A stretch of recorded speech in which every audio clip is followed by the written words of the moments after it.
Welcome to Hawkeye Tap Podcast, episode 218. Sid's no longer a kid. I'm your host, Bill Dean. I'm, of course, here with my two co-hosts. Shorts Guy is going to be with us shortly, but we have Schwim and Steve. You can find us on, brought to you by Primetime Radio, courtesy of Sam Wu on Behind the Glass. And you can find us on Twitter, Instagram, Facebook, YouTube, Apple and Google Podcasts, Spotify, and iHeartRadio. Please leave us a 5-star review if you be ever so kind.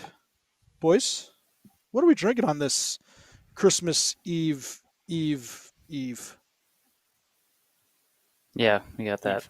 You got the right amount of eves. This is going to fall off my head at some point. We're going to try and figure this out. All right. Am I going? I'm heading down my gin. I'm going with the second bottle of Dogfish Gin, the whole leaf gin. I like it. I don't feel like giving a description. It's gin. I will enjoy. It's gin. I'm still drinking my leftovers. Crazy shit in it. Digging into the leftovers still. Brooklyn Pulp Art Hazy IPA. It's the last one of these ones. Thank God. Is it pulpy? No, it should be. Like eating an orange? We're not. You're just eating a damn orange. Or peach? Peaches. I'm also watching the Tampa game, so I apologize in advance. Oh no, we know that one. Sakes. Okay. Yeah, you are something when you watch your games while podcasting at the same time. This is nothing. It is a fantastic rite of passage to watch Schwim watch a horror game, which would be the Tampa Bay Lightning. Yeah. With an abomination over his left shoulder. Yes. That really is horrible. We'll talk about that in a minute. I agree. Courtesy of AJ Bolero Snort, he went down, and we have hard butter beer. So Harry Potter-esque, and it doesn't have lactose in it, so Steven could have this. Okay. Malt beverage with cream soda syrup. So and lactose. I don't believe you. I don't think there's lactose in syrup. I think they're just not in the syrup. Wording it differently. Probably added. Yeah, doesn't say it on there. Let's go to Suns Have for today's episode. Here's a weekly snapshot. Schwim's team they actually just had a good win against Carolina. That was a big win. Big win. But you were 7 of your last 9 in the losers column. Very Schwim, bad. you 4 in a row at home. You might. Yeah, until you guys are, the last game. The way we are home versus away is what you guys are just in general, where you have these ebbs and flows of awesomeness and just putrid hockey. Would you have 2 7-game winning streaks followed by a 7 of 9 losing streak? It's pretty impressive. They had a 7-game winning streak, and then they went to a 4-game losing streak, and then they won 2, and then lost another 3, and then it's just been. And now they finally had a big win against Carolina. That game was. Yeah, it was good. The way John Cooper described it, it was like the how to lose a hockey game in 15 minutes and then how to win a hockey game in the next 15 minutes. It was a very entertaining, in quotations, game, but it was a huge win. They needed that win. Yeah. But let's talk about that jersey concoction you have behind you, because might be that's pretty bad. Yeah. The color scheme is, not good. On.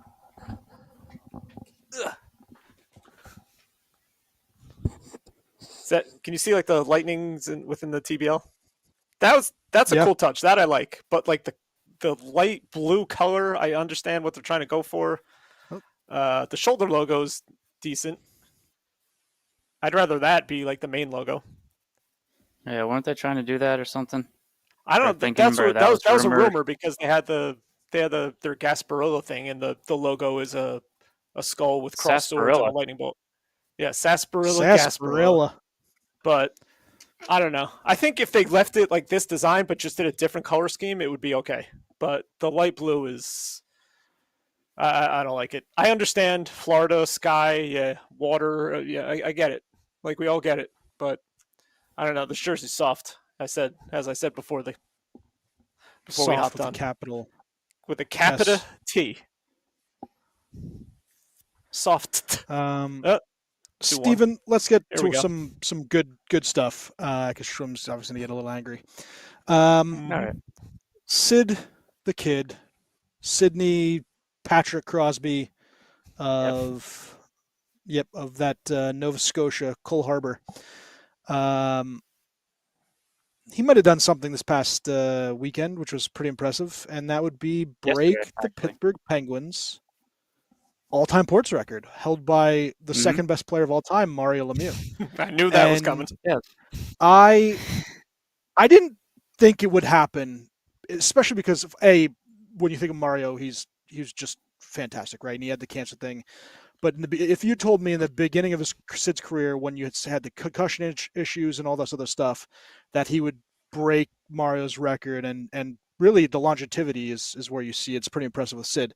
Why don't you wax poetic about your boy and hockey's best player the last 10 years? I mean, it's always hard to gauge whether, a team record like that, and especially one that seems pretty untouchable, like Mario, since he spent his entire career there and accumulated that many points. Just because you never know if any one of these great young players that starts on one team is going to finish with one team. So that's a big obstacle in itself, just to stay with one franchise the entire time. I'll get it out of the way real fast. He has 1,724 points. He is third all time in terms of points list with a single franchise. He trails only Gordie Howe at 1,809 and Steve Yzerman at 1,755, both with Detroit. So he'll most likely pass Gordie's record with one team, which is very impressive. Yeah, and it's crazy because it's wild, the dynamic of how the Penguins franchise has worked over the course of the last 30 plus years, where you had Mario Lemieux, and then there's always somebody in somebody's shadow, it seems, right, throughout the entirety of it. So it's like, Sid's kind of in Mario's shadow. Jágr was kind of in Mario's shadow. Malkin's kind of in Crosby's shadow. And just what all of them have done has been so incredibly impressive. And it's just it also, just thinking of what if he didn't end up on the Penguins, Crosby, right? And he's setting somebody else's all-time team point record. Is it that impressive that he's just is it that impressive that he'll be the all-time points leader on the Anaheim Ducks, or is it more impressive that he just surpassed Mario Lemieux? Definitely more impressive. I think that he passed Lemieux. Yeah. If he was on the Ducks, he would have broken that record in 2 seasons. Yeah. Well, actually, so that's let me here. I'm just going to do it real fast. Anaheim Ducks franchise scoring leader. I want to see if I'm pretty sure you guys will get it. But who it is? Yeah, it's got to be Getzlaf. Yeah, I was thinking Getzlaf or Perry. Getzlaf is one, but not by much. He's only 20 points ahead of number 2, Teemu Selanne. Selanne even just on the Ducks, because he's not a career Duck. Selanne had 457 goals and 531 assists. I guess he might as well have been a career Duck, right? By the time he got there, he was close. Yeah, because Colorado, he was not. Was he there? He was there their inaugural season. Teemu. Was he the inaugural season? Was that? That's a good question. Was Korea there and then Selanne came? I don't know. That's because he was with the Jets first. Yeah, he was Jets. What year was So was it 96 the inaugural season of the Ducks?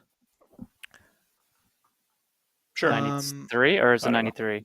Might be 93 or 94. The Panthers were a year after Tampa, and Tampa was 92. Did they come the same year as?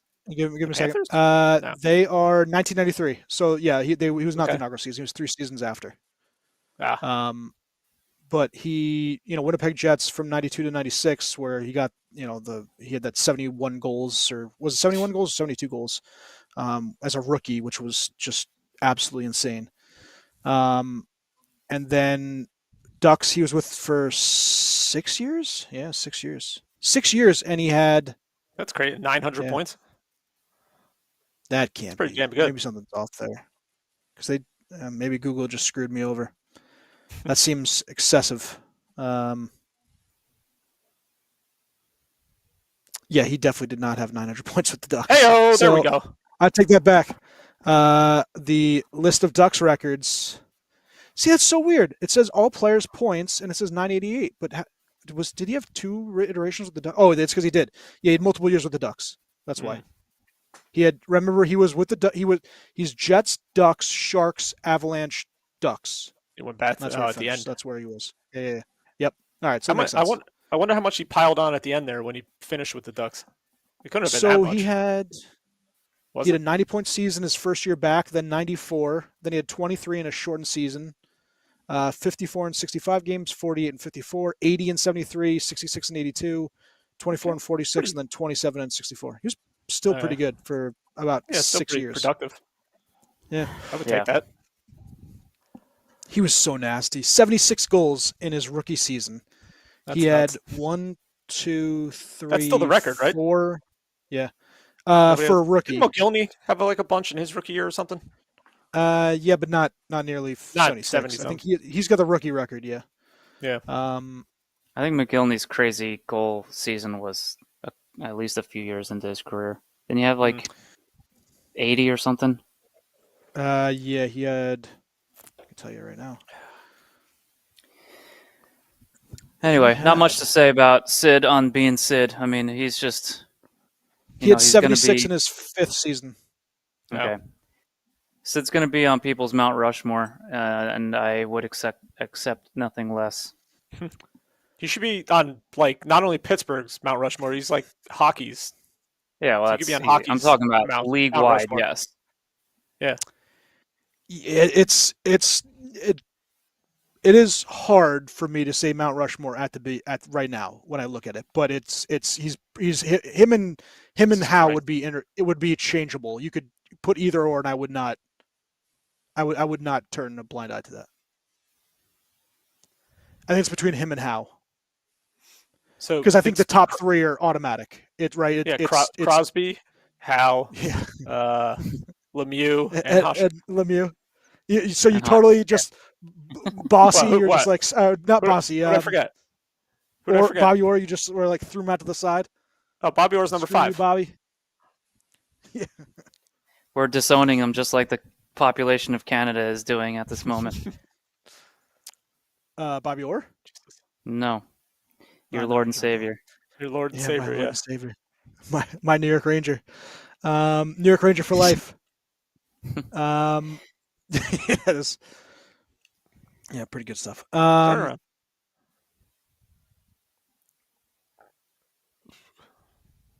am trying to find. Shrum and I witnessed a miracle last night too. Ooh, what was it? Yeah, we did. Well, 2 miracles actually, and I don't know which one is more impressive: the fact that Artur Silovs stopped a shootout attempt, or the fact that the Penguins, the fact that the Penguins won a shootout. They didn't miss the net or hit the post. He made a save. Yeah, well, the first one was debatable as to whether or not he. He went to poke check or something, and it just hit his pad. So he missed. Technically, so whoever the shooter was, completely flubbed the deke. Yeah. At the same time, he went to poke check it. He missed. The shooter missed, and it just happened to hit his pad. But the second, it would have been great if that went in with nobody touching it. Yeah. Just everyone whiffing. Yeah. It went right through. It's also so crazy that has he been in all of their shootouts except for one? And are they basically going 1-1? It's him and then Skinner and then him and then Skinner, or are they just if somebody gets hot, they're going to ride him? Yeah. It seems that that's what they're doing right now, and I sort of expected that they would just kind of give Skinner the reins and let him go as the true 1A, right? That he'll get 2 starts in a row, 3 starts in a row, take a seat, something like that. But he also hasn't been very impressive, so he hasn't earned it. So they go back and forth. So whatever. I mean, speaking of long losing streaks, that Tampa just broke. Pittsburgh just broke one last night as well. I think they had lost 8 straight, but I think 5 of those were in overtime. It is insane, their record in overtime at this point. You guys have like all the bottom feeding teams going on winning streaks, like friggin' Vancouver and Calgary and Buffalo. They're all on friggin' winning streaks. This is nuts. The East is nuts. The West, there's a little bit of separation, but the East is everybody's still close. Yeah, so the East is, and if I go to this standings wise, from Detroit to Toronto is 10 points. Yeah. And from Columbus to Hurricanes is 13 points. But like the bottom teams are still close to they're only like 5 or 6 points out of a wild card. Yeah, out of wild card. They're in last place, right? I think Pittsburgh's one of the they're bottom 3 at this point, bottom 4, but they're only they're only 4 points behind the 2 and 3 spot in the Metro. Yeah, they're 3 points behind the Islanders, who have the number 3. Yeah, and the 4 points behind who's the second team. Washington Capitals. Yep. Washington. Yeah. So it's like it's insane that the gap is so small. That's all you need is the heater, but everybody seems to stink. And also, I was just looking at the standings, and I was less than what I thought, but there's quite a few teams that are pretty bad at home. Tampa not good at home, Pittsburgh not good at home, Rangers not good at home. That two of those teams aren't in a playoff spot, but I don't know what's going on with that. It seems like a lot of LA, I think, is another team who's horrible at home but great on the road. Crazy. The Rangers are 5-10-3, have by far the worst home record, and they're still right next to a playoff spot. It is bonkers. They're 13-6-1 away. They are the second in points for away record. It is. The East might be the most even conference I have ever seen. Right now, yeah. It's nuts. Yeah. Some of the teams are doing everyone's moving what up you and down expect, every day. Every single day. Yeah. You can be in like second place and then you lose and like 3 other teams win and all of a sudden you're down, you're like in 5th or 6th. If you look at the Metro in the standings, the streaks, everybody has a losing streak in the Metro except for the Penguins, who have 1 win. Everyone's lost 2 losses or 3 losses. Yeah. Buffalo Sabres, though. Let's talk about them. Yeah, 6 in a row. Streak of 6 games. Not quite. Jump on that bandwagon. Not close to the playoffs yet because they're at 38 points versus 41 they're for close. the third place Tampa Bay Lightning. But they're such an enigma, right? Because they're a punching bag, and they're always going to be a punching bag, and they're almost like low hanging fruit at this point to talk about being terrible. But you look at the roster and you look at what they are capable of doing in some of these games that they're winning, and they aren't that bad. And I don't know why they're as awful as they are, besides their name. But in their history, it's weird, and their history over the last decade plus. But they have skill, they have talent, up and down the lineup. So I don't know. I can't exactly tell you what it is, but that's what I'm saying with the Eastern Conference. I mean, you look at Buffalo, who's the bottom feeder, and they can beat anybody. I don't think there's anybody. I don't know if that's to say that the teams are just even, or there isn't like a powerhouse in the East, or maybe it's a little bit of both. I don't really know, but there's certainly not a powerhouse in the East. Carolina seems to be the favorite to run away with it, but yeah, they just lost 2 of their best players because of the Florida Panthers. Yeah, well, that's a podcast in its entirety there. Yep.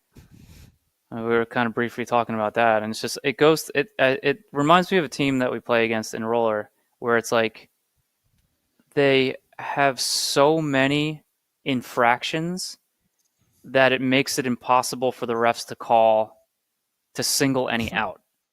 You know what I mean? Just call them all. So they're just playing the friggin' 2-man percentages the entire game.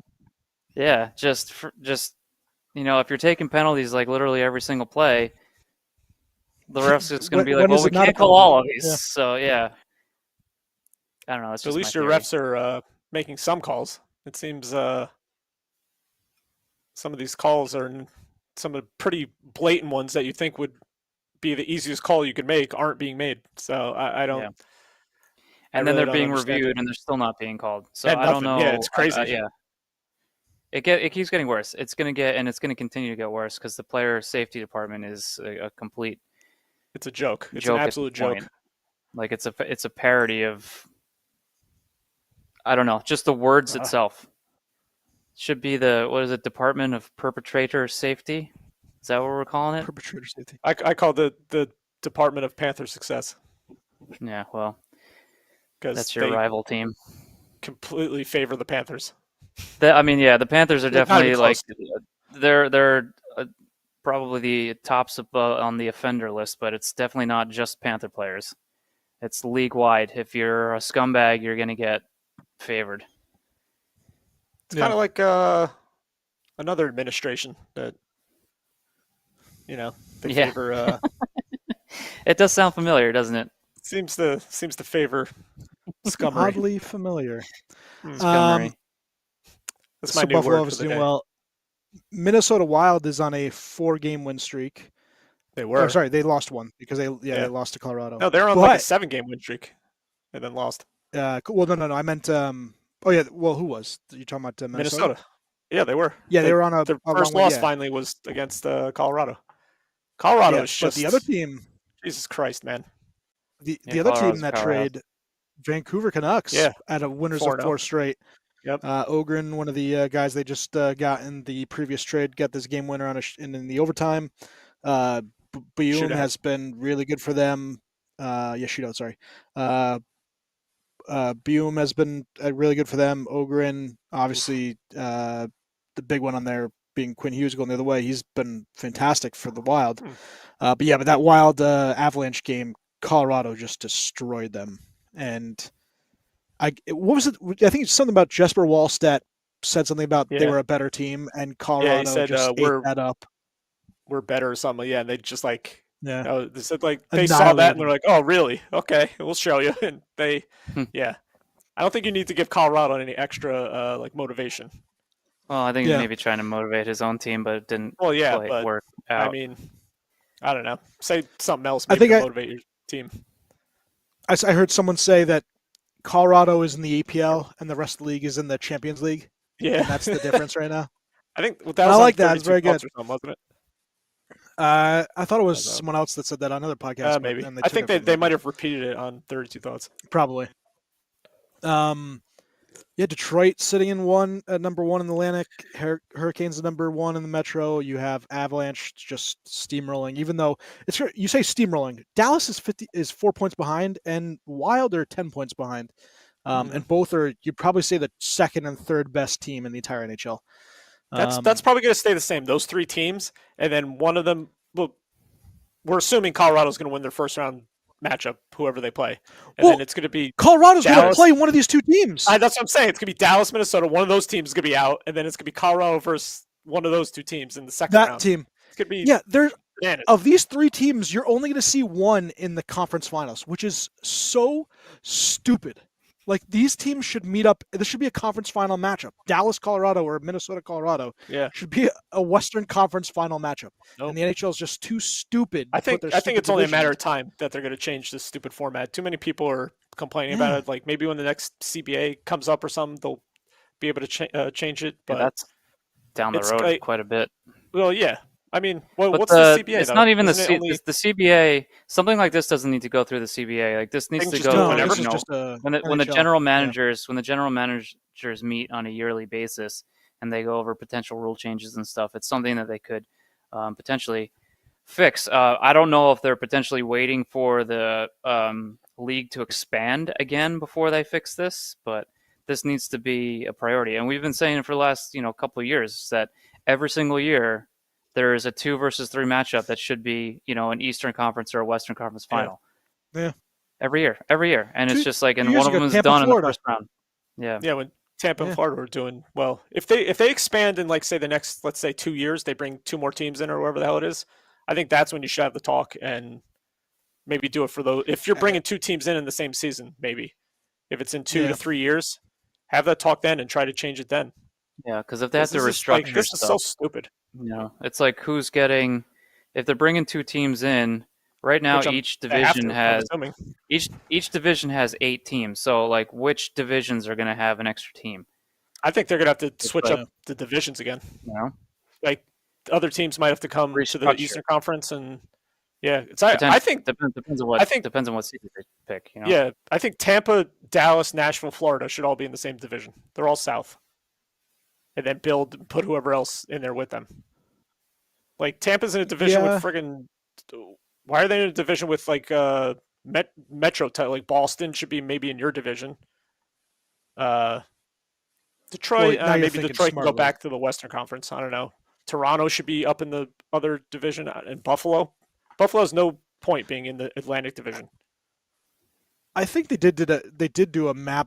And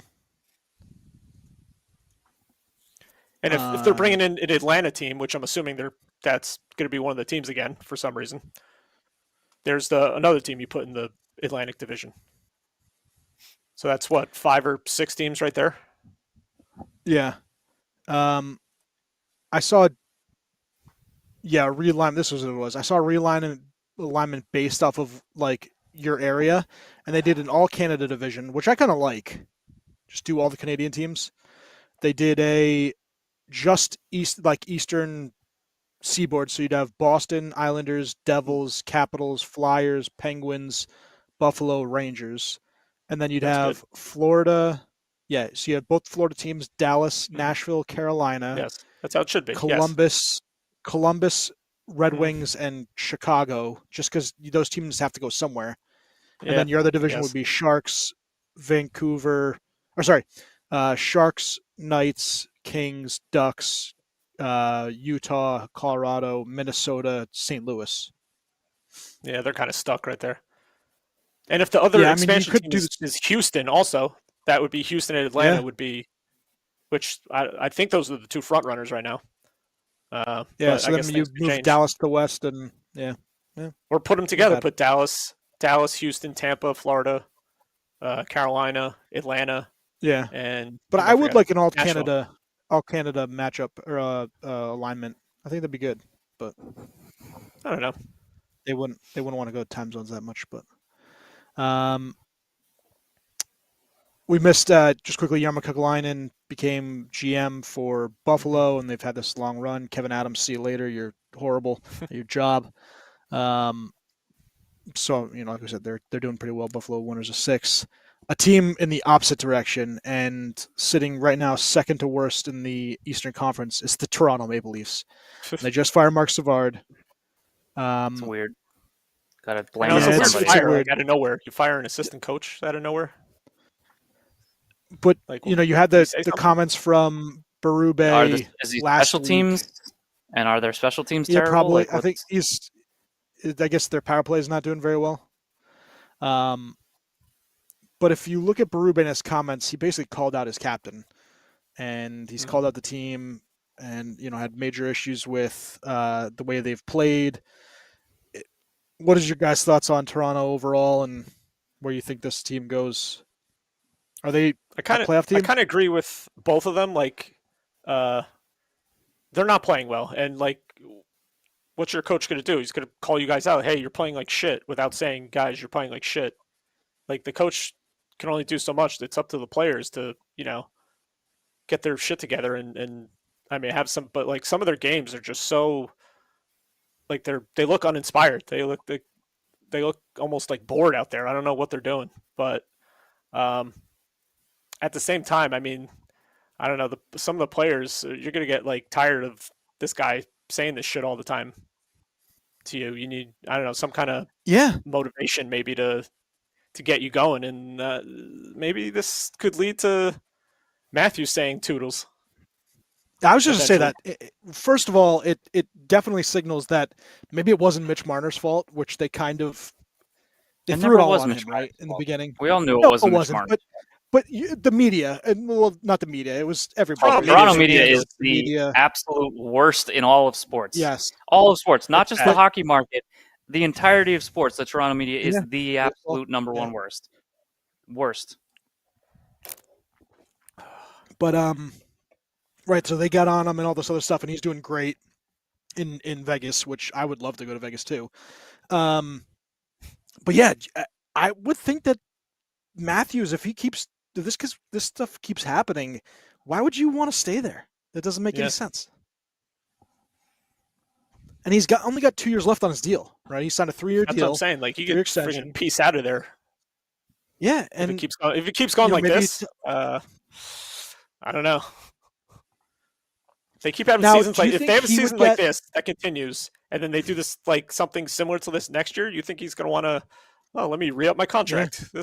We're going in a. Do you think good Toronto could get more than what Vancouver got for Quinn Hughes, or do you think it's about comparable, about the same? I think they can get more because he's a forward. He's a star forward. I think they can get.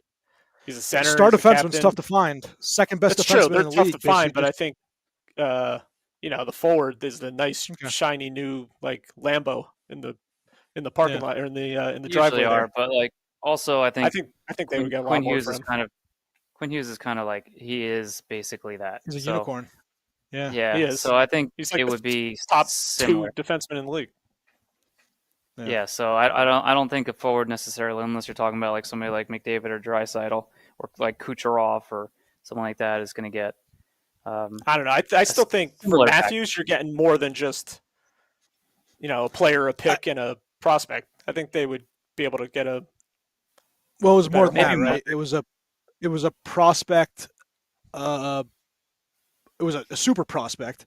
It was a second first rounder. It was a third first round, and there was a first round pick. So, well, they got 2 first round players. Well, one kid is still a prospect. The other one is still very young, but like that's the player. He's an NHL player.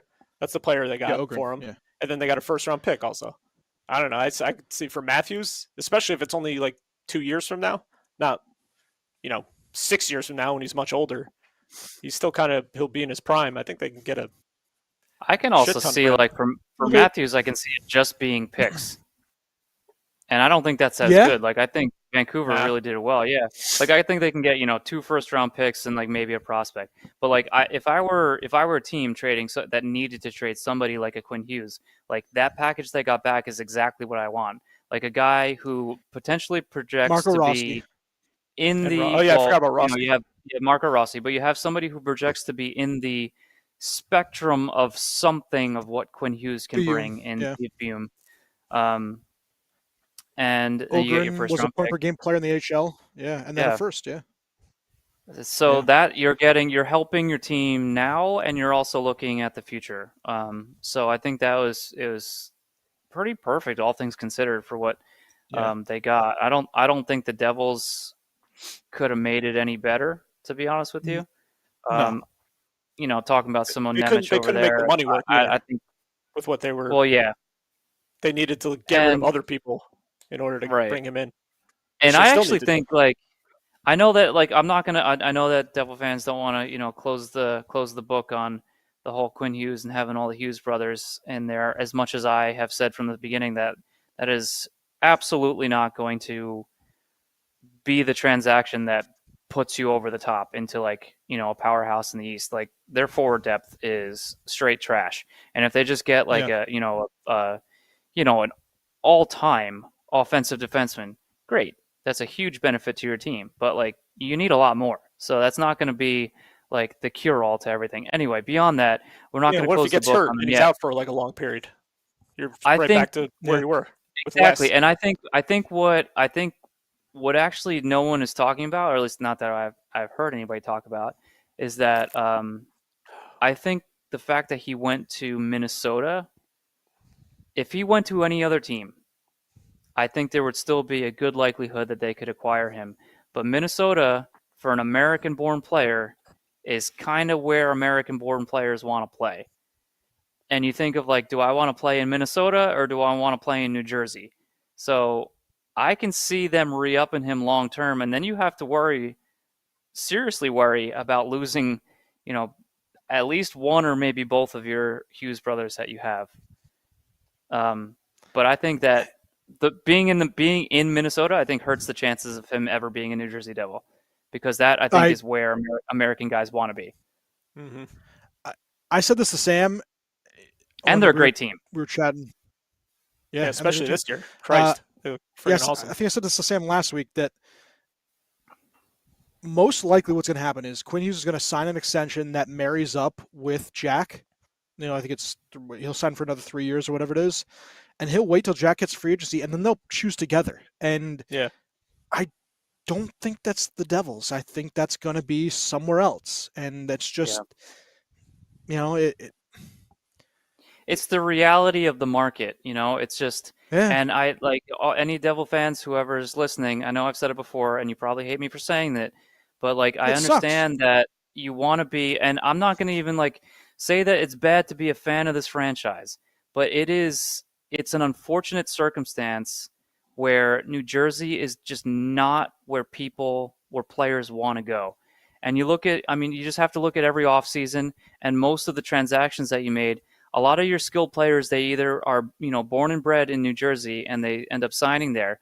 But like free agents don't go to New Jersey unless they're getting like a big payday. The Dougie Hamilton thing, I think, was pretty big because that was the first time they really grabbed one of the big time guys on the market. The Timo Meier thing, he came over via trade and then he re-signed.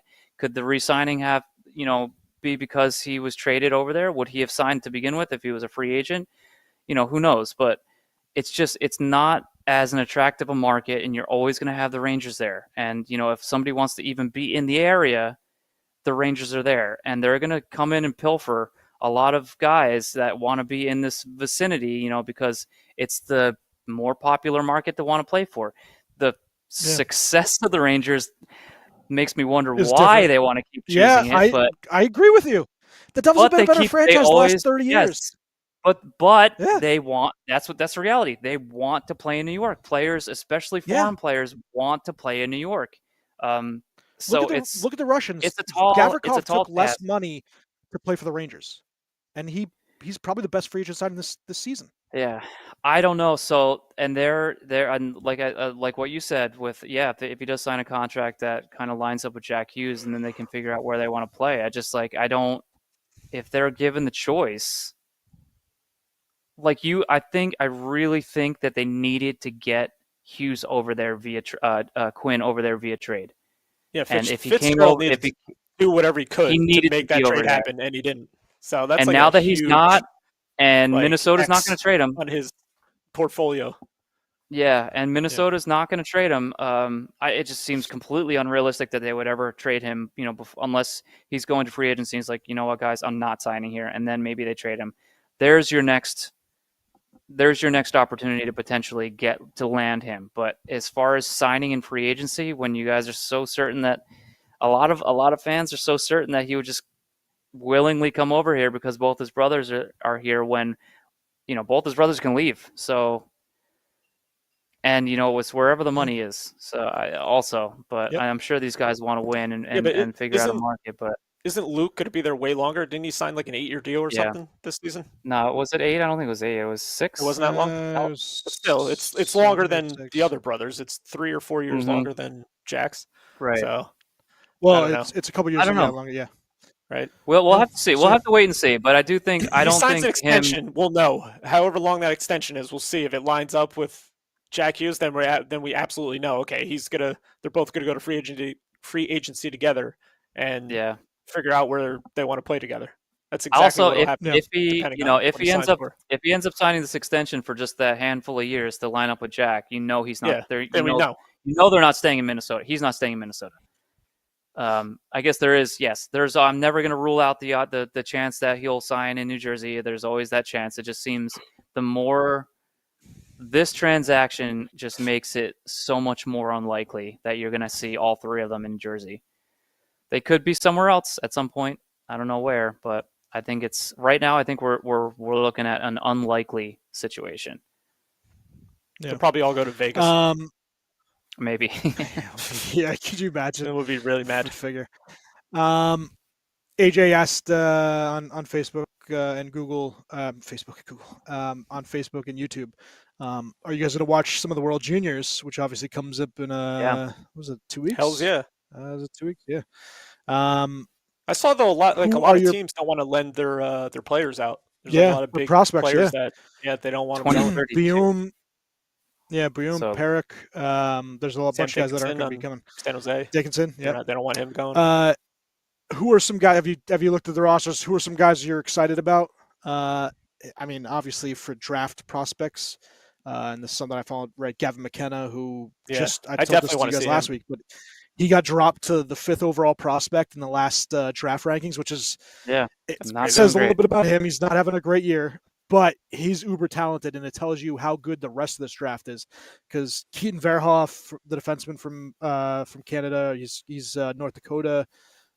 He's ridiculous. Ivar Stenberg, he's the Swede that they compared to Forsberg. Nice. You have McKenzie and Milton Gastrin from Sweden. Like, you have a bunch of guys. Milton. James Hagens is going to play for the USA. Milton. Will Zellers is another pretty good winger for the U.S. team. Atus Koivu. There's a bunch of guys that are pretty interesting in this draft coming up. Is that Saku's son? He is not Saku's son. I thought I saw it was. Oh no, it is. Yeah, it's his son. Because I know he's a cousin to Oscar Koivu, who is Oscar Koivu is Miku's son. Oh, okay. I had to forget which ones they're which. But yeah, some more Koivus coming into the league, which is going to be pretty fun. Because obviously, both those two were awesome. And that doesn't obviously include some prospects from teams that will show up, but it looks like the big guys, like the Buyums and Parex, Dickinsons, Nazars, they will not be playing in this tournament. But still, there's tons of talent, so highly recommend coming to watch it. And then I believe that start date is, I just saw it before, schedule. So it's going to be... so it starts the. Come on. It starts the 26th, the day after Christmas. Sweden, nice. Slovakia, USA plays Germany, USA, Switzerland. Does the USA play Canada prior to the playoff? They do not. They play Sweden as the best team. So, right. And then you'll have the finals after that. It'll be really good. A lot of good hockey. So Canada's Group A. I'm excited for Pittsburgh's prospect, Will Horkoff, on Team USA. Having a hell of a I saw him season too. right now.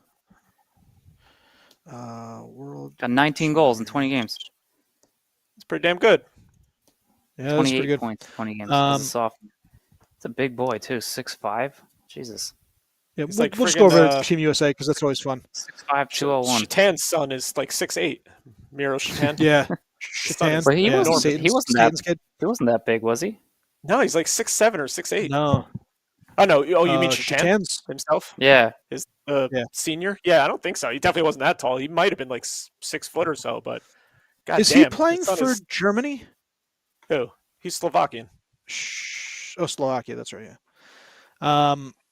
You got a couple guys, local kid, Bednarik for the Islanders. We talked about Yzerman. He's also Islander. You have E.J. Emery, the Rangers. He's going to be a top pair defenseman. Fiddler's kid. He's Seattle's second overall pick. Yep. Nice. You got James Hagens. You have Horkoff, Sean's kid. That's crazy, right? Will Horkoff is Sean's kid. Mm-hmm. Yep. Cole Hudson. We talked about he's Washington, second overall. You have Kempf. The amount of NHL players, kids coming in, it just makes me so sad because I remember watching some of these guys play, and it's nuts. Brendan McMorrow, he's the Kings. You have Max Plant. You have Dakota Rayom Mullen, obviously Menom Rayon's kid. Nice. Who'd she marry? It was Mullen, but Chris Mullen, not Joe Mullen, former Golden State Warrior. Yeah, can you imagine? I don't know. I forgot who it was. No, this is great podcasting. Sure is. Is he a goalie too? Yeah, or no? Mom obviously was a goalie. No, he is. I have no idea. Hold on, I just had it too. God damn it. Going back. He's a hockey player, ladies and gentlemen. He is. He's a forward. He plays hockey. Okay. Yeah. But yeah, his mom, and then his uncle is Pascal Royaume. Yeah, I guess his dad's not important. I thought his dad was a hockey player. He's not important. So yeah, World Juniors. Can't wait to see some good hockey play. Yeah, this year's gonna be awesome. World Juniors. You're gonna have the Olympics. Mm-hmm. Obviously, the Stanley Cup Finals are always fun, and then this draft that's gonna come up is ridiculous. Like, it's a good start to the 2026 year. Salary cap's going up, so maybe we'll see some more trades. Salary cap's going to go up. Yeah, Rangers won't do anything because there's no free agents to spend it on, but maybe we'll do a trade instead. Yeah. Hello, Austin Matthews. I got a nice Alexi Lafreniere to trade you if you want. There you go. Yeah, one can hope. And flip him the Tampa. Can hope. I think he wants to play exactly. So you can get Braden Point. Sid, yeah. Yeah, he wants to play with Sid. I mean, I think retired, Sid wants to play with Sid wants to play with some guy that plays in Colorado. That's what I've heard. Yeah, he's going to come over to Pittsburgh.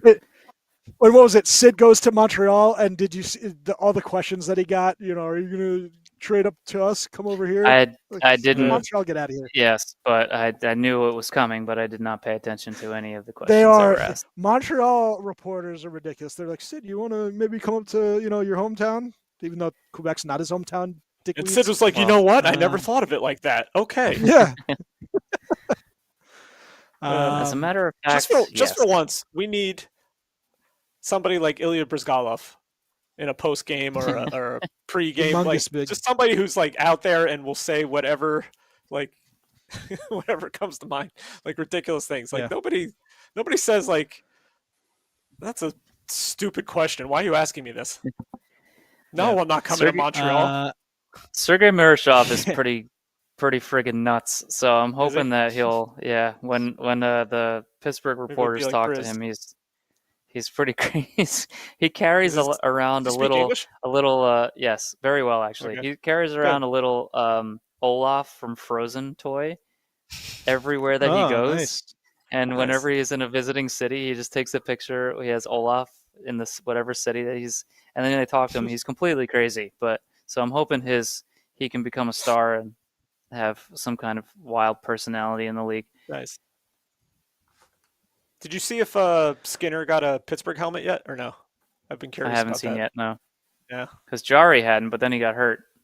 Yeah. So we're not going to see his for a while. McDavid is once again the number one player of the week. In his last 10 games, he has 26 points.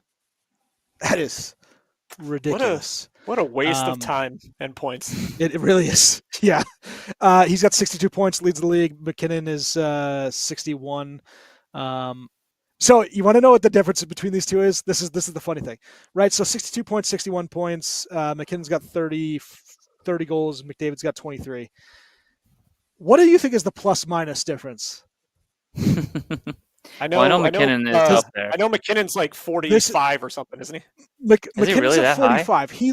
McKinnon leads the league in plus minus. The top 5 or 6 guys are all Colorado guys. Is their power play terrible, Colorado's? If he's scoring all these 5-on-5 goals? He's got 22 points on the power play. Wow. Okay. I don't know what their overall percentage is. I'll look that up in a little bit.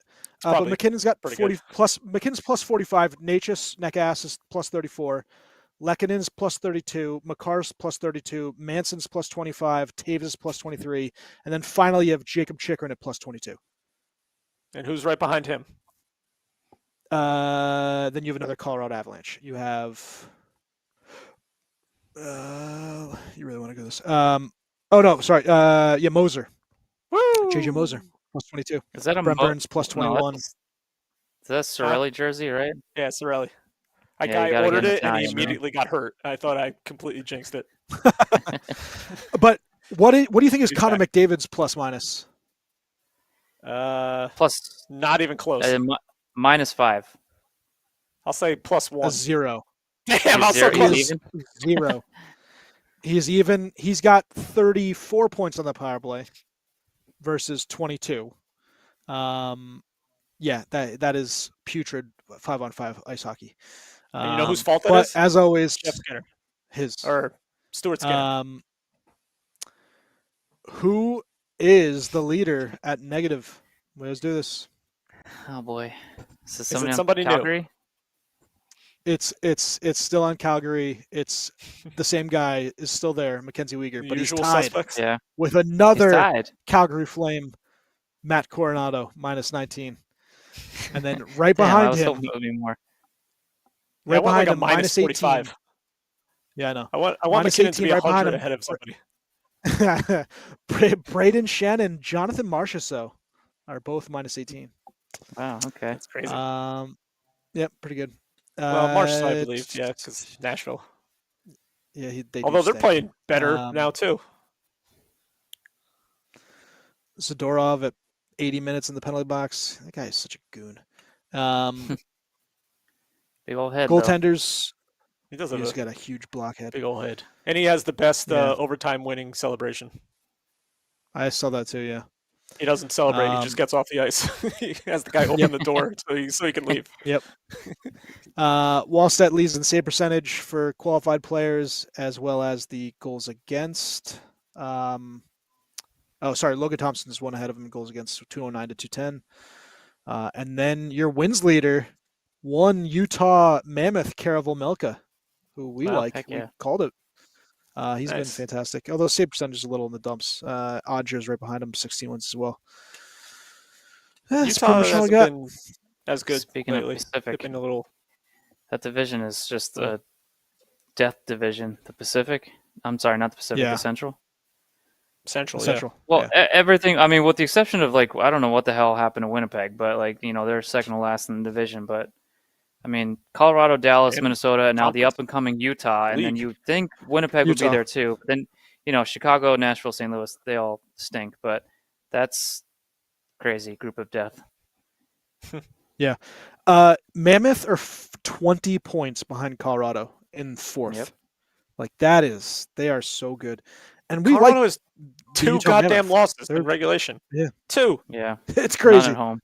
They might have the best they might set a record this year. They're aiming right now for the best record of all time. Yeah.